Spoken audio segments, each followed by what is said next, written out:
There are four aspects of spirituality: the objective, the means for attaining the objective, the why of spirituality, and who pursues spirituality.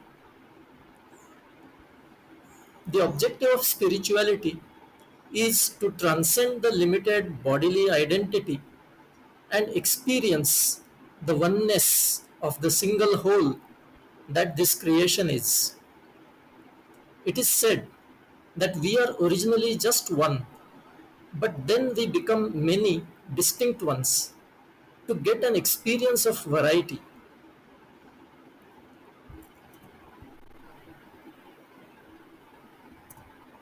So, there should come a time when we have had enough of that experience and it would be time to go back, so to say.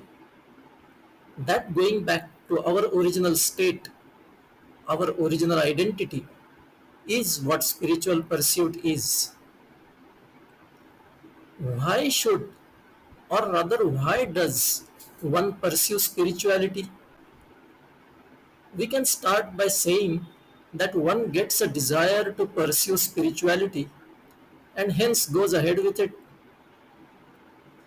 We may be desirous of getting on to the path of spirituality for one or more of the following reasons. One, we may be leading a life of suffering for too long and hence want to see if spirituality can give us relief. Second, we may be completely weary, bored, or disillusioned by the way life has gone on thus far, which feeling may have caused a vacuum to be created in our life. We want to see if spirituality can fill that vacuum. We may be curious about spirituality. This is the third reason.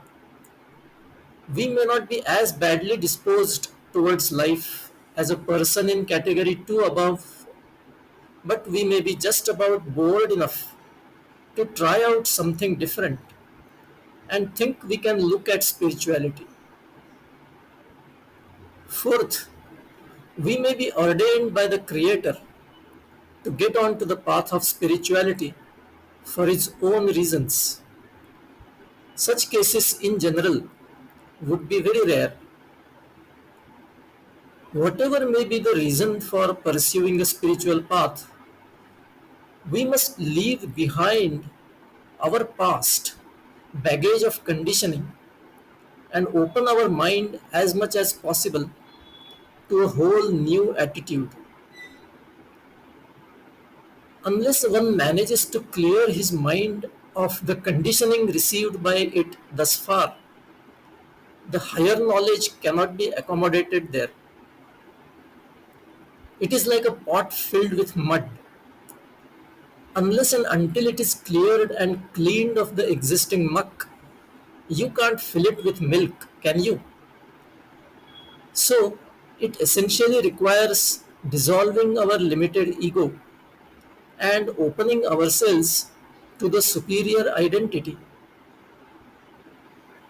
We need to bear in mind that our intelligence, that we may have been trusting in our life thus far, won't be of much use on the spiritual path.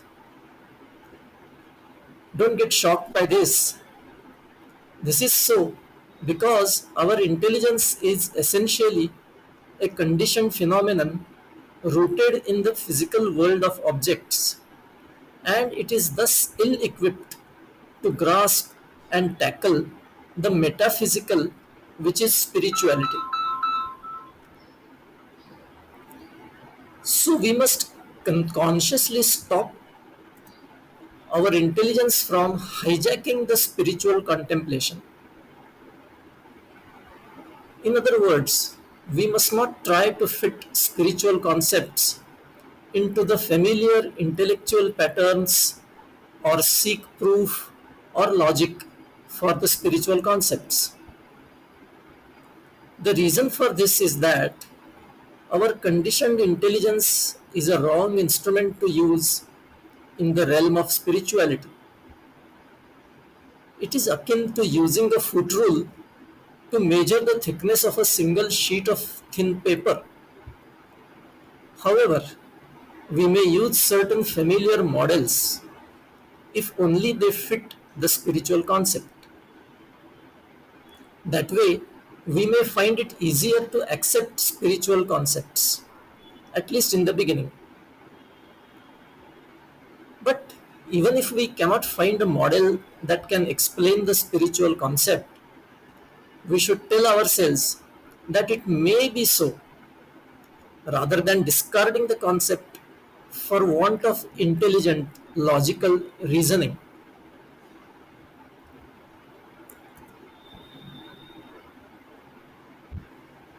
Vairagya or asceticism or detachment is the cornerstone of spirituality. One has to gradually get out of the perpetual cycle of desires, where the moment one desire is fulfilled, another is ready in the queue. Vairagya is a complete and true indifference to the physical world. However, Vairagya must arise from within, out of a genuine desire for knowledge of before and beyond the physical. Vairagya is not something that should be imposed, because then it is counterproductive and unsustainable. Also, such imposed Vairagya is of the kind where one gives up one desire or attachment only to acquire another one. Like the example given in some of the spiritual literature, a man gives up his family and goes to the jungles, but acquires disciples in place of his family, and an ashram or a cottage in place of a house, and gets attached to them. That's no good. The right way to set out on a spiritual path is to surrender our conditioned self at the imagined feet of the Creator and invoke His mercy for spiritual wisdom. It is like tuning a TV receiver to a different frequency. When we are tuned to the physical world of objects, we can experience only the materialistic show. Unless our receiver is tuned to the spiritual frequency, we will not be able to see what lies beyond and behind the material creation. Towards this, wise people from Indian tradition have recommended seeking blessings from a true guru. After having reasonably fulfilled many sentient desires, should one not feel at some point that enough is enough? For instance, should one not think that I have been eating spicy food for too long? Let me stop now. What is the point in going on doing the same thing over and over again, or desiring more and more of the same thing all through one's life till one is dead? Shouldn't one realize at some point that there may be something preceding and succeeding life beyond what we experience through the five senses, and build up as our ego and occupy our consciousness with all the time? This life started at birth and will end at death. Our consciousness was blank at birth and slowly went on acquiring impressions. This conditioning entirely occupies our consciousness. But we have to realize that there must be something that created this life. And by that, I don't mean our parents. They are only an agency to create our life. That original creator and his purpose in creating and destroying life is also an interesting knowledge to have. even if you do not want to accept it as a necessary purushartha, that is life mission for a human being. You can look at it at least as a change from what you have been indulging in for so many years. It is necessary to keep in mind that there is time and space for everything in one's life.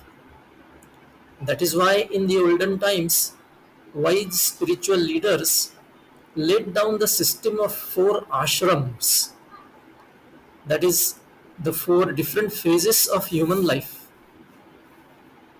During the first two ashrams, namely Brahmacharya and Grihastha, one may be very worldly and put in efforts to fulfill one's desires. However, having reasonably sampled the worldly life for about half of the life, which is say 40 to 50 years, one is expected to move away from it and pursue spirituality. That is the purpose of the last two ashrams, Vanaprastha and Sannyasa, in the second half of life. During Vanaprastha, one can and should gradually start putting the spiritual concepts into practice.